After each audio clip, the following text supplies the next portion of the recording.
Bom, amigos, antes de iniciarmos a parte 3 do módulo 1, gostaria de apresentar essa errata no slide número 38 da parte 1, que nós temos algumas correções a fazer, né, quando nós apresentávamos a vocês esses aspectos muito importantes dos radicais livres na biologia humana.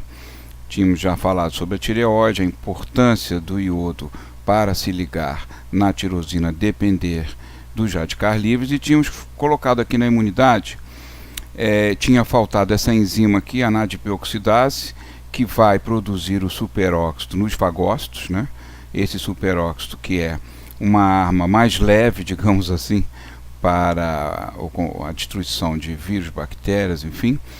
Depois, aqui no caso da SOD, é com o ferro, né? Porque aparecia a enzima glutatião peroxidase, isso aí se fosse transformar em água, mas para produzir a hidroxila, uma arma bem mais pesada que os fagócitos utilizam para destruir parede bacteriana, envelope de vírus, então é a ação exatamente da SOD sobre o superóxido e a água oxigenada sendo complementada com a ativação pelo ferro para produzir essa arma mais violenta. E a última arma, faltou essa enzima, que é a mieloperoxidase, abreviada M-peroxidase, que é a arma final, né? A última tentativa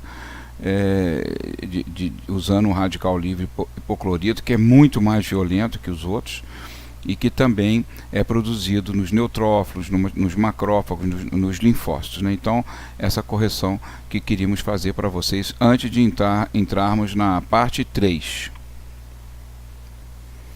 Então, a partir dos xenobióticos, né, vamos fazer um resumo sobre a influência desses produtos estranhos à vida, né, xeno de estranhos do grego, e como eles influenciam, né, o nosso metabolismo, como eles nos fazem mal, né?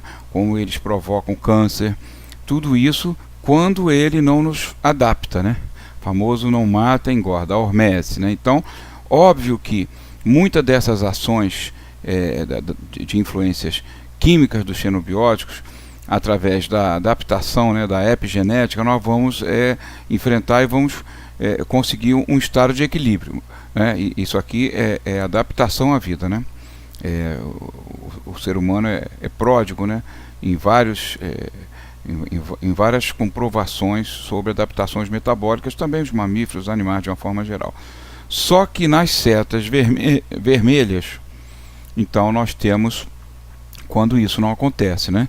Então o organismo não consegue se adaptar a várias situações e vai produzir com isso o estresse oxidativo. E esse estresse oxidativo que é extremamente perigoso para a nossa vida, para a nossa qualidade de metabolismo, que vai estar ligado a envelhecimento precoce, como o próprio Derham Harman apresentou lá final dos anos 50, a sua teoria do envelhecimento precoce pelo estresse oxidativo. Esse estresse oxidativo está intimamente ligado a danos moleculares, incluindo o DNA e celulares. Então vamos ver algumas coisas a respeito disso, considerando em primeiro lugar que o órgão, né, de ataque de todo o sistema de biotransformação é o nosso fígado. Então para ali vai convergir todos os xenobióticos, incluindo aqueles voluntários, né, e aqueles necessários muitas vezes, mas também aquilo que a sociedade moderna industrial nos impõe, né? E em algumas situações até muito discutíveis, como no caso dos agrotóxicos, e especialmente nos aditivos voluntários, né, dos alimentos, que eu que tive uma experiência relativamente grande com isso no Ministério da Saúde entre os anos de 1978 até 1989, exatamente nós discutimos em grupos ali, né? Muitas vezes éramos votos vencidos, né?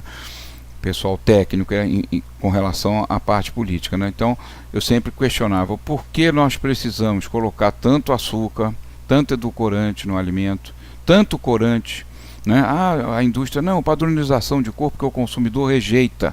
Não rejeita não, tá? Desde que seja devidamente informado, né? Eu me lembro de uma vitória que nós tivemos com um refrigerante de laranja de uma grande marca, não vou citar agora, e que conseguimos a redução do nível de corantes, e o fabricante então rapidamente passou a veicular uma informação até nas gôndolas de mercados que poderia haver algumas variações de cor em função da redução dos corantes, e que as frutas obviamente apresentam colorações diferentes ao longo do ano, ao longo da colheita, de acordo com as características do crescimento e tudo mais. Olha, na época foi um sucesso, porque inclusive o consumidor recebeu muito bem essa informação, e o fabricante acabou transformando, né, uma limitação em marketing. Então, quer dizer, é possível, eu digo que é possível. Nós precisamos estar ligados nessas possibilidades, porque elas são importantes para nós, e nós devemos considerar. Mas enfim, todo esse universo, né, ele vai convergir para esse pobre órgão sacrificado, que é um prodígio. Isso aqui é um prodígio da biologia. Capacidade que esse órgão tem de reter sangue, de reter oxigênio, de produzir enzimas e proteínas, de se regenerar de uma forma não esperada com nenhum outro órgão, né? Capacidade regenerativa do fígado. Então realmente é um herói que nos aguenta, né? Com essa situação de agressão, inclusive algumas situações infecto-contagiosas, né? Que causam um problema então seríssimo, né? Então realmente, como é que esse órgão prodigioso enfrenta tudo isso? Que nós poderíamos dizer para você: está havendo um problema mundial com a doença gordurosa hepática não alcoólica. Isso hoje é um problema. Quando a gente abre os sites de pesquisa e a gente coloca esse título, né, ou a sigla NAFLD, a gente fica apavorado, porque realmente o que acontece é que o bichinho está gritando. É muita coisa para ele fazer, além de tudo ter que metabolizar gordura, sintetizar colesterol, sintetizar triglicerídeo para armazenar no tecido adiposo. É muita coisa. E obviamente que com a sobrecarga dos xenobióticos começa a ficar em segundo plano o metabolismo gorduroso, e essa gordura vai se acumulando, né? Nós sabemos que alguns produtos são muito importantes, como por exemplo o xarope de frutose, né, que é uma carga violenta para o fígado. Isso foi uma derrota que nós sofremos, inclusive na época eu estava no Ministério. Não se conseguiu no corpo técnico, não se conseguiu brecar, né, essa modificação, que foi a troca da sacarose de todos os refrigerantes e sucos, né, pelo xarope de frutose, porque a indústria obviamente tem muito mais facilidade na manipulação desse produto, né, até para a mistura nos produtos, nas bebidas, né. Então é um peso que hoje a gente sente, né, inclusive também influenciando muito o diabetes tipo 2, a obesidade. Eu vou mostrar no capítulo 3, no módulo 3, desculpa, eu vou mostrar para vocês os estudos feitos com frutose, comprovando que ela influencia mais na obesidade do que a própria sacarose. Então nós vamos mostrar estudos para vocês, que são estudos bem concluídos, né, e que não deixam dúvida, né.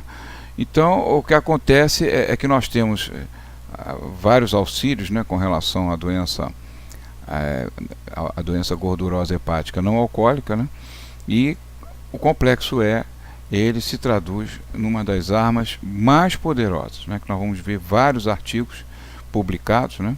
Ainda é considerada a primeira medida não medicamentosa a se adotar nos casos de acúmulo gorduroso, e que ele vai ter realmente uma ação bastante interessante, né, dependendo obviamente do grau dessa infiltração gordurosa, e que inclusive também tem sido já cogitado para uso em pediatria, já que adolescentes ou pré-adolescentes também estão apresentando altos índices da doença não alcoólica gordurosa no fígado, né.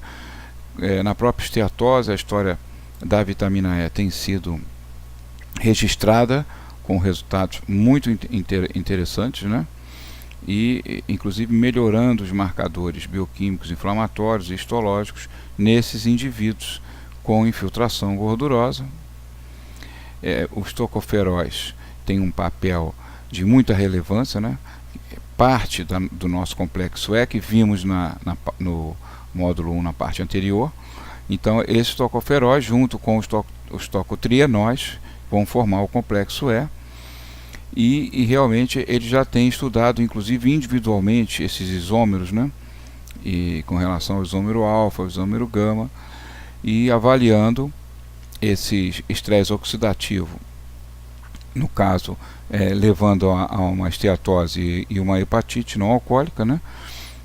Eles observam que o alfa e gama tocoferol, eles atenuam, né, esse acréscimo, esse aumento de ácidos graxos livres, e também diminuem a resposta inflamatória ao lipopolissacarídeo, que é um fator tóxico, né, das bactérias, né, que nós enfrentamos diariamente, né? Então tem esse resíduo de destruição bacteriana através da própria fagocitose.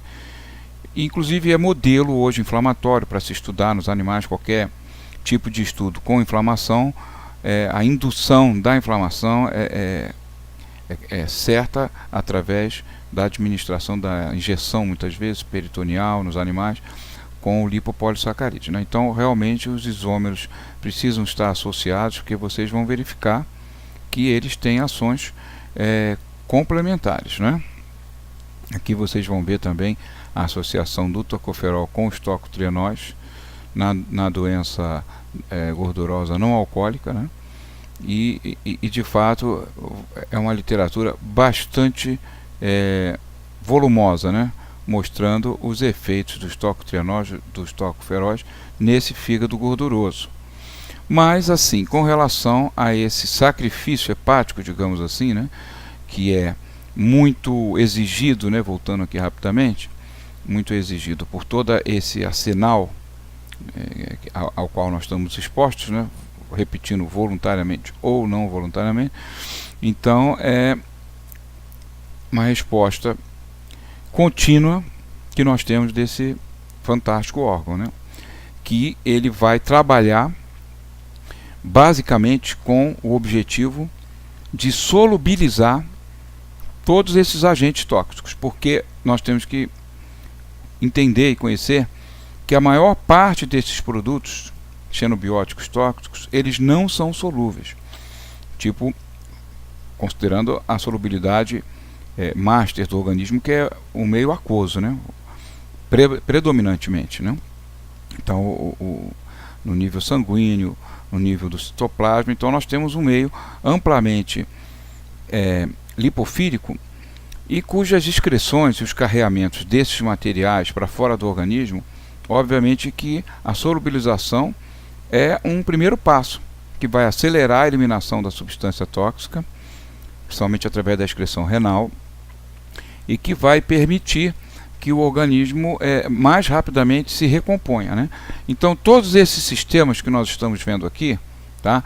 Através do retículo endotelial, por exemplo, o sistema chamado MFOS, que é o Multifunction Oxidase System, traduzindo, sistema multioxidante, né? Que o fígado usa através do retículo endotelial para introduzir o que? Oxigênio, hidroxila, radicais livres, que são, como nós vimos até lá no início, né, que nós falamos, né, com relação ao Lavoisier ter descoberto o primeiro radical livre, que só através do cloro radical livre conseguia ligar no anel benzênico, né? Depois mostramos na tireoide o mesmo processo se dá com iodo para poder ser introduzido e quebrar aquela hegemonia do anel aromático, né? Então é a mesma filosofia, né? Quando a gente tem um monte de substâncias, principalmente substâncias derivadas de petróleo, são muito ricas em anéis aromáticos, solventes, substâncias que estão dispersas no ar, eliminadas pela fumaça dos automóveis também. Então nós sabemos que os radicais livres são muito importantes nessa hora, porque somente eles conseguem rapidamente reagir com essas estruturas por exemplo, aromáticas ou cadeias carbônicas longas, né, que são estáveis. Então, para poder entrar ali, arrebentar com aquilo, introduzir radicais hidrossolúveis, que são oxigênio, hidroxila, superóxido, é através realmente desses radicais livres, especialmente a hidroxila, e em segundo plano o superóxido, que vão reagir com esses produtos tóxicos, tornando solúveis. Então, óbvio que a gente está falando aí de estresse oxidativo, né? O que significa dizer? Quanto mais xenobiótico no fígado, mais radical livre eu vou ter em atividade no retículo endotelial, nos citocromos, nas mitocôndrias. Então, isso é intrínseco, não tem como fugir. Por isso, buscar de toda forma diminuir a nossa exposição aos xenobióticos é um ato de defesa da vida, que nós precisamos estar atentos e vamos tentar conhecer alguma coisa sobre isso.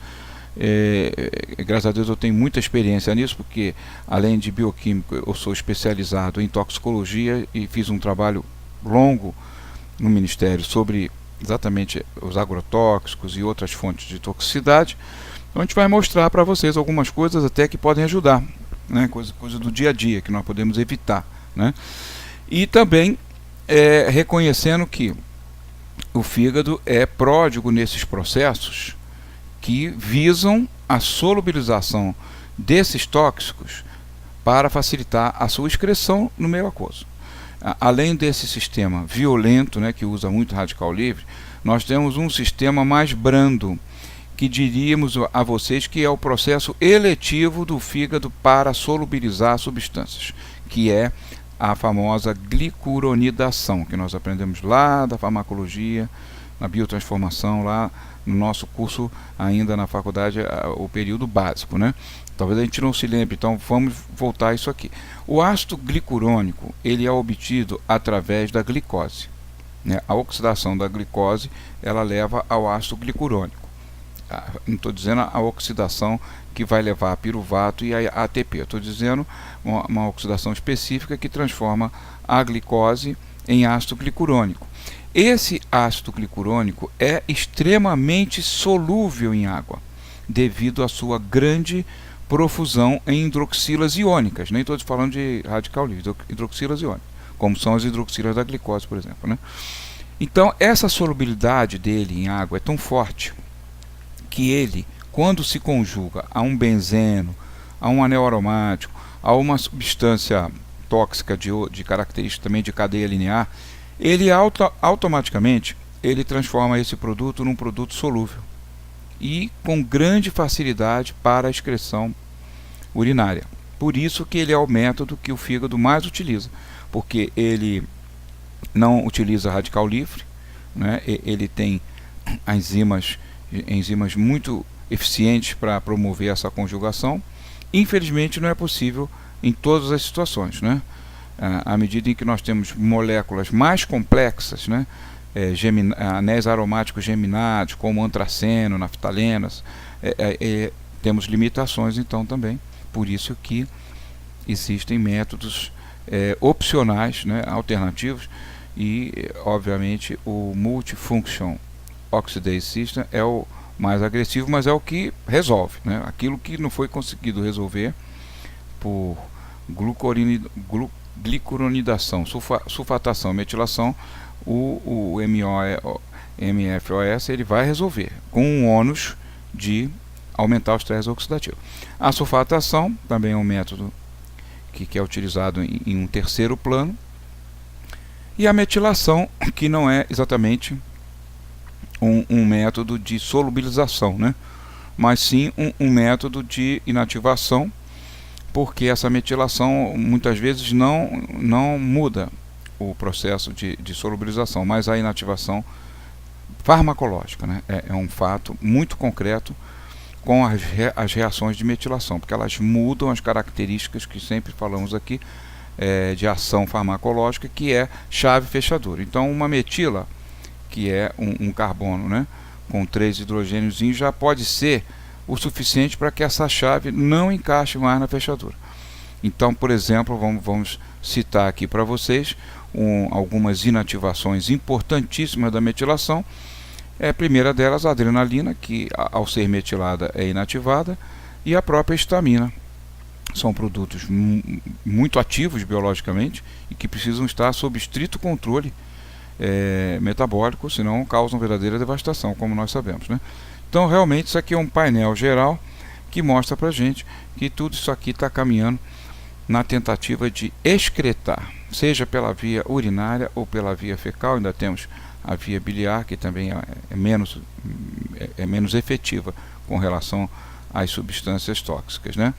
E realmente isso aqui é um painel que mostra todo esse funcionamento do fígado em relação aos xenobióticos, né?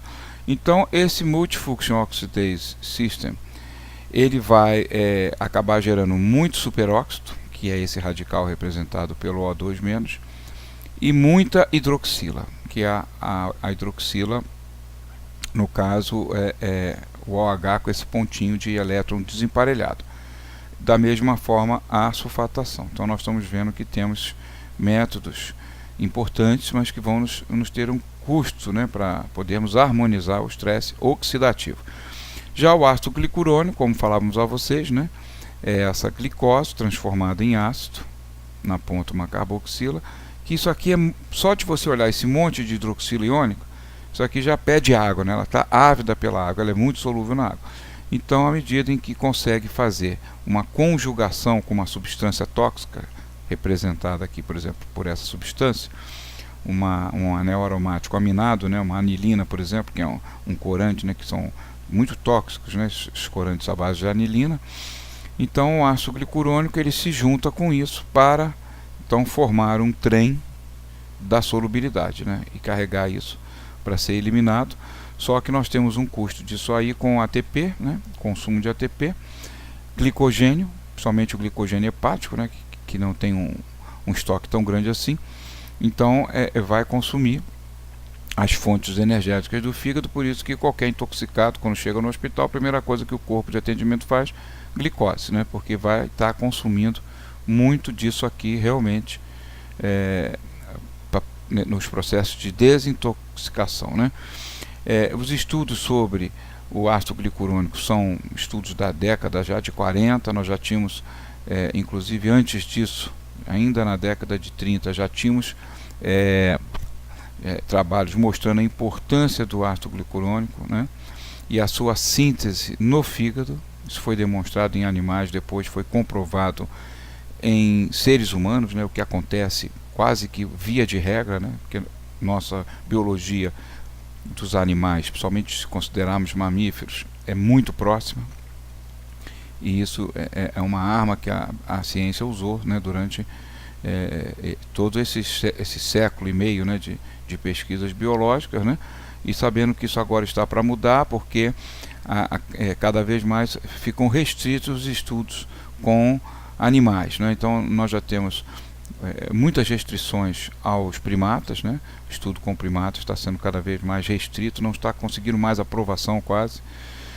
Por exemplo, as indústrias farmacêuticas estão enfrentando essa dificuldade, e outros órgãos de pesquisa, também com os mamíferos, e os animais de pequeno porte, como roedores, né, ainda são bastante utilizados, mas a gente vê assim, num túnelzinho do tempo para frente, que isso vai ser realmente restrito, né?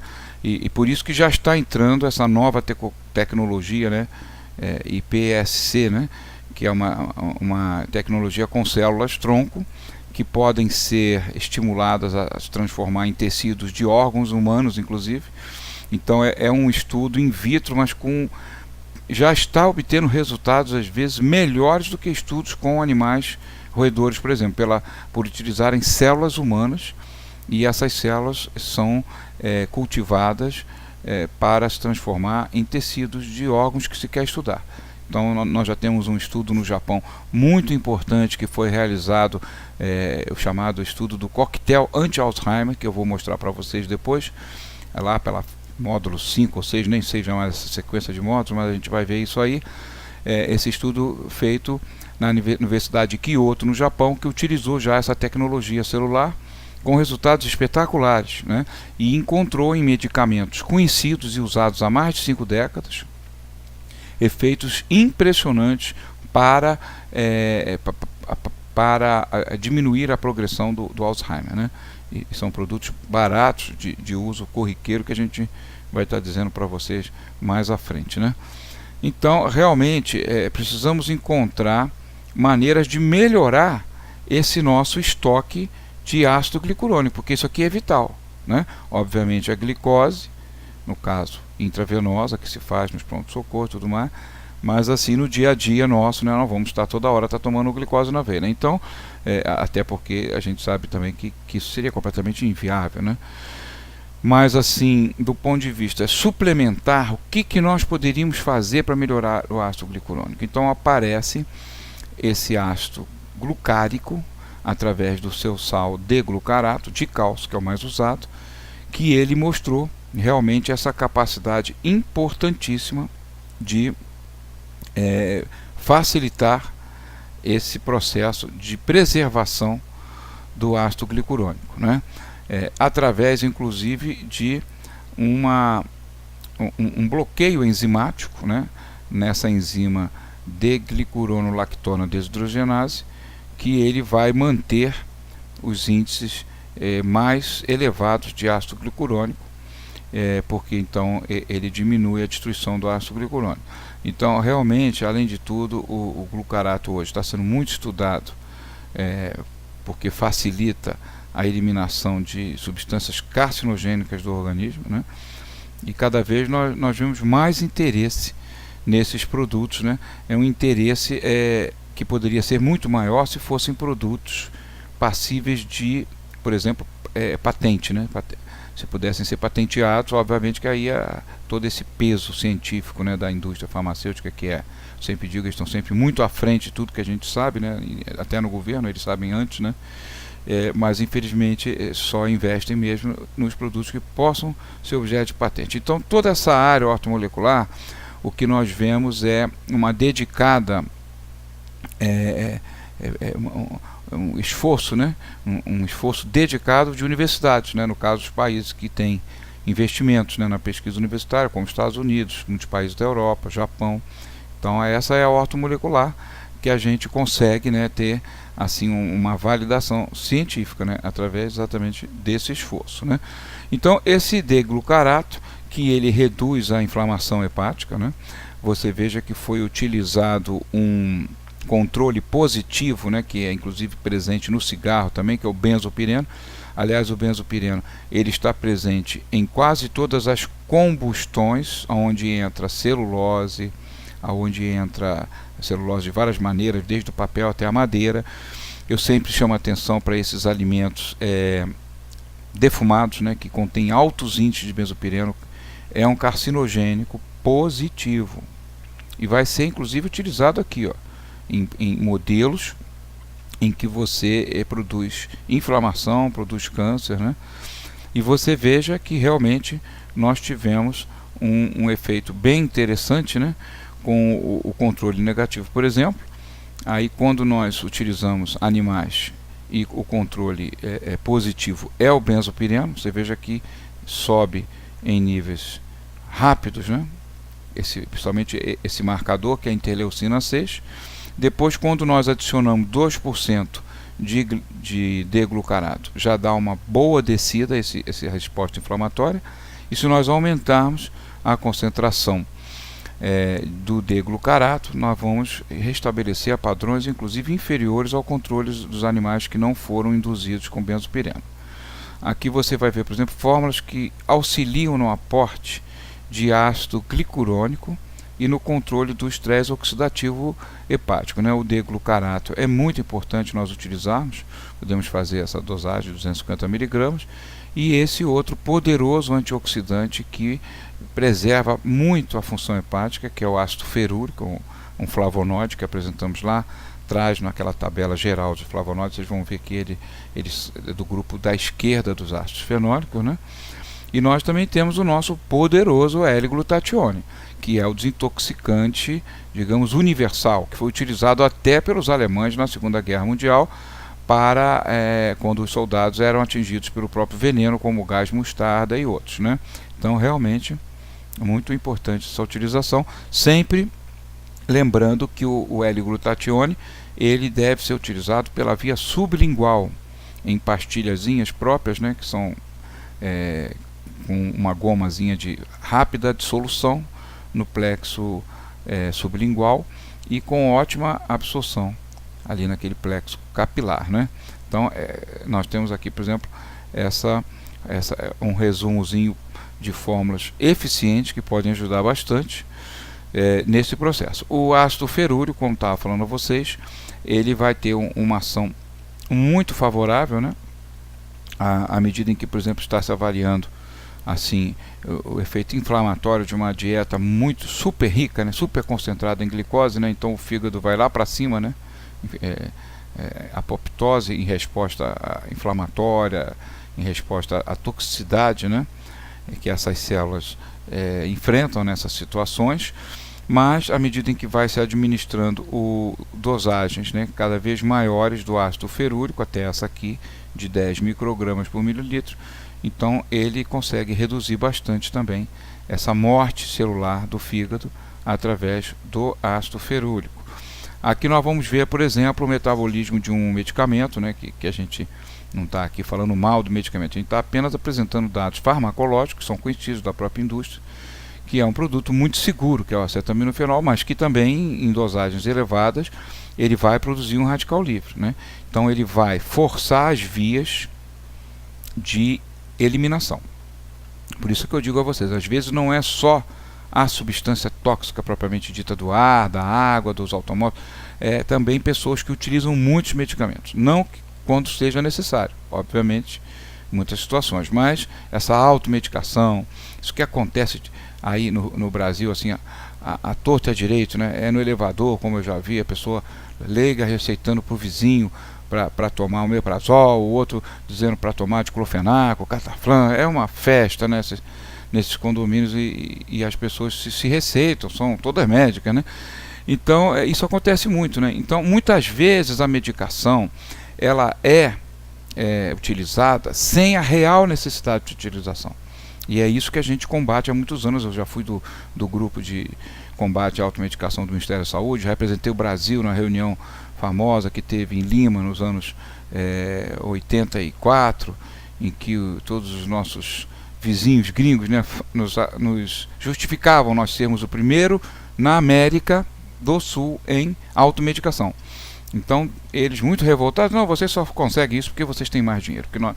Eles também queriam ser. Então, quer dizer, é piada em cima de piada, mas a situação é grave, né? Então, realmente, toda substância medicamentosa, mesmo um inocente analgésico e antipirético, nós temos que saber realmente a necessidade de usar. Porque se a gente está utilizando com frequência, nós estamos sobrecarregando o sistema de excreção que seria útil para outras substâncias realmente perigosas. Porque você vai fazer a via do ácido glicurônico com acetaminofenol, você vai fazer a via da sulfatação, e quando as duas já estão sobrecarregadas, lá vai a formação de radical livre, né? Então nós precisamos estar atentos a isso. Isso aqui é um outro produto muito importante para o fígado, como até nessa propaganda na Argentina, né, que eu peguei quando eu estive lá, do laboratório Behringer, sobre o Summit 200, né, que é uma molécula para a vida, porque realmente é um alívio para o fígado quando você tem a oferta de SAM, ou SAMe, né? O SAM ou SAMe é S-adenosilmetionina, né? Então, porque essa molécula é uma molécula importante para aumentar os níveis de glutatión, ela vai proteger os níveis de ATP no fígado e ela normaliza as reações de metilação no nível do DNA e também, como disse a vocês, as reações importantes de inativação de produtos biológicos muito fortes, como a adrenalina, que não pode se acumular no organismo de jeito algum, e muito menos a histamina. Então a importância desse produto, que é um produto biológico, tá? Ele não é um produto sintético do laboratório, apenas é um produto que o laboratório comercializava lá naquela época na Argentina, mas é um produto do organismo, né? Nós fabricamos o S-adenosilmetionina a partir da adenosina e do aminoácido essencial metionina, né? Esse produto vocês vão encontrar muita literatura na lesão hepática, na doença hepática, como ele melhora. Por exemplo, no campo da veterinária, nossa, o cão é muito suscetível, né, de toxidez, envenenamento por substâncias do ambiente, substâncias às vezes do próprio alimento que ele está comendo, mas que está sendo hoje muito tratado, né, com, por exemplo, produtos vegetais na área de agrotóxico, pesticida, produtos animais como carnes, muito hormônio, então é muita substância, e o veterinário, tomara que tenha algum aqui na nossa turma, eles sabem disso, né, que o cão é muito vulnerável. Então quase todos os veterinários que eu conheço são conhecedores e utilizam largamente o SAMe com resultados espetaculares nos animais. E também não é diferente no ser humano, né? Porque ele vai ter um efeito importante de proteção e vai, inclusive nos pacientes que consomem álcool, ele vai melhorar bastante essa doença hepática alcoólica, inclusive até já no início da cirrose tem vários estudos mostrando que melhora, né? E também esses estudos tanto in vitro como in vivo, né? Então esse artigo foi publicado numa revista muito respeitada, né, da área de gastroenterologia, que é o World Journal of Gastroenterology. É um artigo de 2010, é muito importante esse artigo. O SAMe e a silimarina são os dois, digamos assim, guardiões desse processo do estresse oxidativo no fígado, né? A silimarina, que é um flavonoide derivado de uma planta, né, que é o Silybum mariano, que ele já foi utilizado em medicamentos, inclusive eu tenho a impressão que foi descontinuado, com quase certeza, o Legalon, né, que era um medicamento muito importante, né, para o fígado, né, como protetor hepático, né? Então é muito importante a associação do SAMe com a silimarina. Aliás, não conheço assim, não imagino nenhum protocolo de proteção hepática, de reparação ou restauração hepática que não utilize esses dois, né, SAMe e silimarina. O uso, inclusive, do SAMe tem sido documentado até em medicina intensiva, né, como vocês vejam esse artigo aqui, e realmente é um produto que vai ter um papel muito importante na prevenção das complicações, por exemplo, da doença, da toxidez hepática por uso, por exemplo, de quimioterápicos, né, que é uma coisa também que é uma bomba atômica, porque são substâncias muito fortes, né. Silimarina associada ao gengibre que é espetacular na sua composição de antioxidantes. Eu sempre digo que a gente usa muito pouco gengibre aqui na ortomolecular brasileira, mas obviamente no Oriente é muito mais usado, e na Europa inclusive é mais usado que aqui. Então realmente vocês vejam esse artigo bem recente agora desse ano, né, mostrando que os produtos, né, associação de silimarina em gengibre em animais que foram intoxicados pelo tetracloreto de carbono, que é um terror, né? Um produto inclusive que a gente encontra também em solventes, em tintas para automóveis, que é uma tinta super ultra tóxica, meu Deus do céu, aquele pessoal que trabalha ali, né, os pintores de automóveis, sem usar devidamente os equipamentos, né? Então nós temos esse e temos também o CHCl3, que é o clorofórmio, que são os principais solventes da tinta de automóvel. Então eles pegaram os animais, induziram com essa toxicidade violentíssima, e eles perceberam que uma lectina protetora, né, porque a gente fala muito mal de lectina, né, mas tem lectinas boas também, né, são proteínas vegetais, né. Então essa galectina 8, por exemplo, ela se encontra diminuída na fibrose hepática, porque ela está relacionada com esse processo inflamatório e até um processo cancerígeno com metástase, né? E realmente os níveis teciduais de óxido nítrico e MDA, obviamente que foram muito aumentados nos animais intoxicados, né? Mas diminuiu bastante essa intoxicação nos animais tratados com gengibre e silimarina, né? Então realmente observou-se inclusive uma redução na apoptose celular, que é controlada pelas enzimas da família caspase, né? Caspase 13 que é o gatilho, né, principal. Então vocês vejam quanta coisa útil para nós podermos fazer nos nossos pacientes e também preventivamente nas pessoas que bebem um pouquinho com frequência ou que trabalham em locais mais poluídos, né, ou que, enfim, estão assim associados com essa questão do xenobiótico de uma forma mais intensa, né?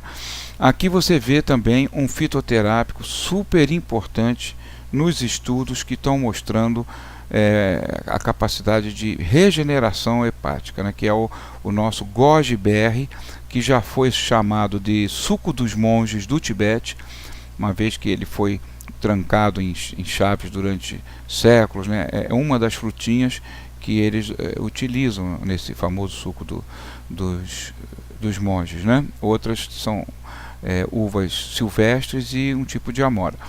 Bom, então esses sacarídeos, né, do lício barbaro, eles são muito importantes para diminuir o acúmulo de gordura hepática. Inclusive, isso tem sido muito documentado. Essa composição do goji-berry é muito rica em antioxidantes. Inclusive demonstrou que ele tem um papel de ativar um grupo de enzimas protetoras, principalmente dos estados críticos do organismo, que são as sirtuínas. Não se esqueçam que as sirtuínas foram descobertas há alguns anos e rapidamente se demonstrou em animais que ela aumenta a vida dos animais. Depois se descobriu nos humanos que ela é a resposta a situações críticas, por exemplo, pessoas que ficam sem se alimentar durante períodos longos, perdidas em cavernas, como foi o caso de um francês recentemente, que a gente também, eu recortei esse caso para mostrar na aula de obesidade. Ele só sobreviveu porque ele era pouco gordinho, porque ele ficou 40 dias sem comer, mas tendo acesso à água, né? Então, o que acontece? As sirtuínas adaptam todo o nosso organismo para uma situação de redução das taxas metabólicas, né? Porque à medida em que vamos entrando nesse jejum forçado, nós vamos diminuindo o batimento cardíaco, vamos frequência respiratória, nós vamos diminuindo a atividade de uma forma geral. E as sirtuínas, elas têm o papel de abrir a chave do cofre, né, onde está a gordura no tecido adiposo, principalmente abdominal. Então ela tem esse papel, por isso que estão estudando medicamentos que possam ativar as sirtuínas para as pessoas, né, que não estão perdidas em caverna nenhuma, só para estimular a sirtuína, ver se consegue fazer com que as pessoas percam peso, né? Estão chegando em algumas situações interessantes, mas muito distante ainda do que nós precisaríamos para combater toda essa gordura acumulada, né? Porque é o que eu vou falar no módulo 3 para vocês. O sistema de lipogênese é muito mais eficiente do que o sistema de lipólise, né? Principalmente porque você não está 40 dias numa caverna. Então, realmente, o goji-berry, ele modula as sirtuínas, que também vão ter um papel importantíssimo para liberar as enzimas antioxidantes, né? Porque no início do jejum ocorre uma explosão de radicais livres, por isso que essa questão de jejum tem que ser muito bem examinada, essa questão do jejum intermitente é altamente polêmico, né? Eu particularmente tenho estudado isso não é saudável como se imagina, até para perder o peso pode ter algum resultado inicial, mas o jejum curto, né, que é esse jejum de 12 horas, ele não chega a entrar no nível das sirtuínas, então a gente fica exposto ao estresse oxidativo. A sirtuína vai entrar depois de 48, 72 horas. Então é outra situação completamente diferente, esse jejum prolongado em relação ao jejum intermitente de 12 horas, por exemplo, né? Então realmente um dado muito importante com o goji-berry, que elevou a CPT1-alfa, que é a enzima chave para queimar a gordura, né? Através da beta-oxidação. Nada acontece de queima de gordura sem a CPT1 transportar o ácido graxo para dentro da mitocôndria. O ácido graxo de cadeia longa não entra na mitocôndria se não for transportado por essa enzima. Por isso, os aportes de carnitina são muito importantes e por isso também que medicamentos antitóxicos e para o fígado também utilizam muita lisina, né? Que vocês vão ver. O próprio Litrison, quem se lembra disso, né? Era um medicamento também à base de lisina, porque a lisina é o fornecedor de carnitina natural do organismo, né? A lisina é um aminoácido essencial e a carnitina é formada a partir da lisina. Obviamente que nos estados de comprometimento hepático, de intoxicação, nós precisamos usar a carnitina pronta, né? Porque inclusive essa transformação é hepática também. Então, quanto menos se exigir do fígado numa situação de pré-cirrótica ou mesmo uma doença gordurosa, seja não alcoólica ou alcoólica, né? Uma esteatose dos dois níveis, né? Que esteja elevada, né? Então nós precisamos pensar nisso tudo aí. Então vocês vão ver muitos estudos. Você veja aqui também desse ano, estou mostrando a vocês estudos bem recentes, né? Que a gente procura trazer para o curso exatamente para que a gente possa estar discutindo coisas atuais, né?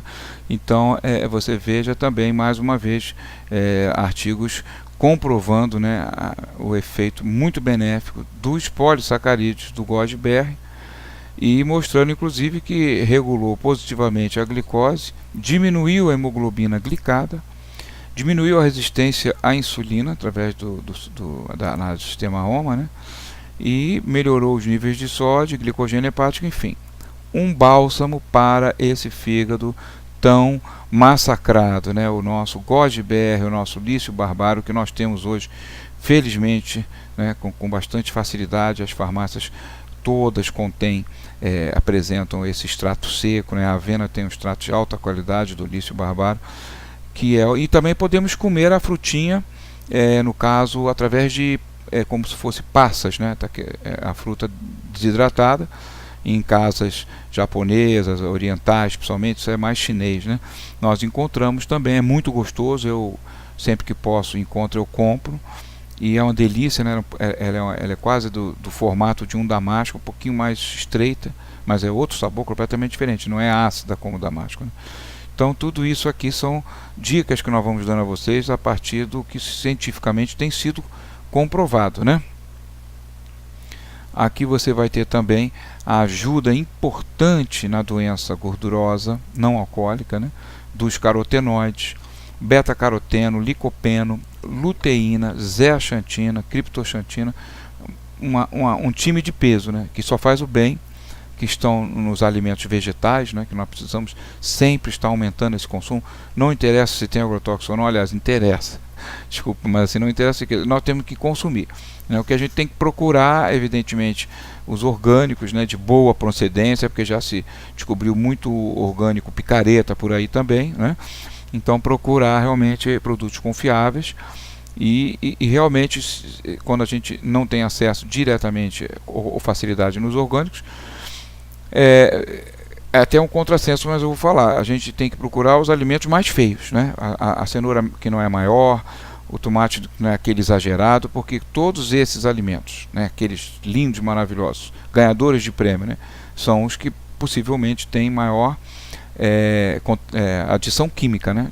Não só de agrotóxicos, como também de herbicidas que protegem contra as ervas daninhas e de fito-hormônios, né, que são hormônios que aumentam a velocidade de crescimento dos vegetais, né? Então, mas voltando aqui aos nossos carotenoides, né, nós vemos esse estudo publicado, por exemplo, na revista muito respeitada, né, que é o Jornal Europeu de Nutrição, publicado recente, também no ano passado, e que foi um estudo bem interessante, né, porque ele foi um estudo prospectivo e observacional em humanos, né? Foram mais de 3.000 voluntários, né, que acabaram completando o estudo, foram 2.687, e que os resultados realmente mostraram que aquelas populações com níveis de caroteno mais elevados, níveis plasmáticos, né, que estavam associados com menor índice da doença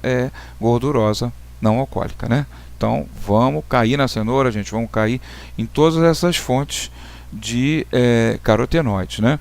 O complexo SAMe, que é o próprio S-adenosilmetionina associado à colina, com a metilcobalamina, que é a forma ativa da B12, e o metilfolato. Isso aqui é salvação hepática. Isso aqui tem um efeito espetacular, né, para melhorar essa função que o fígado tem de trabalhar com todas essas reações que a gente estava mostrando a vocês de eliminação e excreção das substâncias tóxicas, né? Não podemos esquecer do lício barbaro, sempre nas situações de esteatose. O complexo tocotrimais é a levedura do arroz vermelho, arroz selvagem, extraído desse material que é o arroz selvagem. O tocotrimais é riquíssimo em tocotrienóis e também tem parcialmente os tocoferóis. Pode acrescentar um pouquinho, aí não vai fazer mal algum, muito pelo contrário, o alfa-tocoferolzinho, que nós temos puro, né, em farmácia. Então ele, obviamente, ele é o de todos da família do complexo ele é o quantitativamente o mais significativo, então a gente dá um reforço. Isso aqui vai ser muito importante. O pool de carotenos, né? Podemos trabalhar o beta-caroteno, o licopeno, a luteína, zeaxantina, todos esses estão disponíveis. Se quiser acrescentar a astaxantina também, hoje está disponível para uso, né? Mas esses aqui realmente já são muito importantes. Esse suporte que eu chamo hepatodetox, o D-glucarato, que já vimos anteriormente, vai melhorar o ácido glicurônico, o ácido ferúrico. Silimarina não pode faltar em nenhum processo hepatodetox. E ainda temos também, e muitos colegas que gostam, e com razão, e eu também sou um grande admirador da fitoterapia, que nós temos resultados muito bons, né? Isso já é das décadas de 1950, o Brasil infelizmente estacionou um pouquinho na fitoterapia, outros países até que não têm uma flora tão rica como a nossa avançaram mais, né? Questão sempre do financiamento de pesquisa, né? Que não é prioridade, infelizmente, aqui, né? Mas assim, o nosso boldo conhecido, o quebra-pedra, né? A clorela pirenoidosa, que é uma alga, e o Morus nigra, que é a amora, né? Então, a associação desses produtos fitoterápicos, né?